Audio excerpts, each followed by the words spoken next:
Assembly ఎన్నికలకు ఇంకా 2 ఏళ్ల సమయం ఉంది. ఇక స్పీడ్ పెంచాల్సిందే. ఇటు అధికార కాంగ్రెస్ ను, ఇటు కవిత పార్టీని టార్గెట్ చేస్తూ దూకుడు పెంచాల్సిందేనని డిసైడ్ అయిందట గులాబీ పార్టీ. గ్రామ స్థాయి నుంచి రాష్ట్ర స్థాయి వరకు పార్టీని సంస్థాగతంగా బలోపేతం చేయాలని గులాబీ బాయ్స్ డిసైడ్ చేశారట.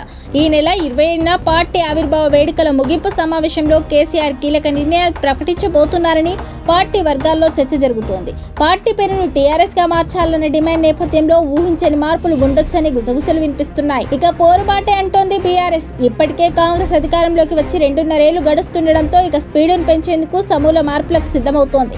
ఈ నెల 20న బీఆర్ఎస్ రజతోత్సవాల ముగింపు సందర్భంగా తెలంగాణ భవన్లో కీలక సమావేశాన్ని నిర్వహించబోతున్నారు. పార్టీ అధినేత కేసీఆర్ హాజరు కానున్న ఈ మీటింగ్ చాలా కీలకమైందిగా చెబుతున్నారు. వచ్చే జీహెచ్ఎంసీ ఎన్నికలతో పాటు 2028లో జరిగే అసెంబ్లీ ఎన్నికలను దృష్టిలో పెట్టుకుని బిగ్ డెసిషన్స్ తీసుకోనున్నారన్న టాక్ నడుస్తోంది. పార్టీ పేరు టీఆర్ఎస్ నుంచి బీఆర్ఎస్ గా మార్చిన తర్వాత పార్టీ సంస్థాగత నిర్మాణంపై అధినేత కేసీఆర్ పూర్తిగా దృష్టి పెట్టలేదు.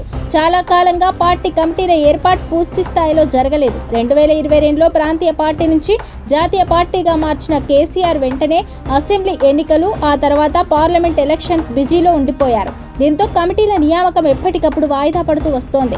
ఇప్పుడు ఎన్నికలకు ఇంకా 2 ఏళ్ల టైం మాత్రమే ఉండడంతో పార్టీ బలోపేతంపై కేసీఆర్ సీరియస్ ఫోకస్ చేసినట్లు చెబుతున్నారు. ప్రస్తుతం పార్టీకి జిల్లా అధ్యక్షులతో పాటు రాష్ట్ర స్థాయిలో కొంతమంది ప్రధాన కార్యదర్శులు మాత్రమే ఉన్నారు. దీంతో కొత్త కమిటీల నియామకం తప్పనిసరిని భావిస్తున్నారట.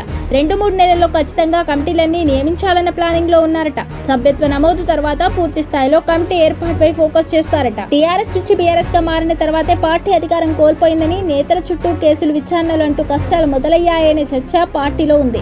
ఈ నేపథ్యంలో పార్టీ పేరును మళ్ళీ బీఆర్ఎస్ నుంచి టీఆర్ఎస్ గా మార్చాలని డిమాండ్ పెరుగుతూ వస్తోంది. దీంతో పార్టీ పేరు మార్పుపై బీఆర్ఎస్ ముఖ్య నేతలు ఢిల్లీలో న్యాయ నిపుణులతో చర్చించినట్టు తెలుస్తోంది.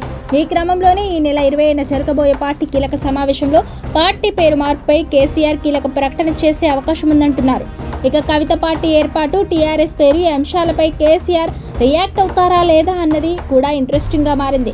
కవిత నేరుగా కేసీఆర్నే టార్గెట్ చేయడంతో క్యాడర్ లీడర్లలో కాన్ఫిడెన్స్ నింపేందుకు గులాబీ బాస్ స్పందిస్తారా, ఎప్పటిలాగే లైట్ తీసుకుంటారా అనేది చూడాలి.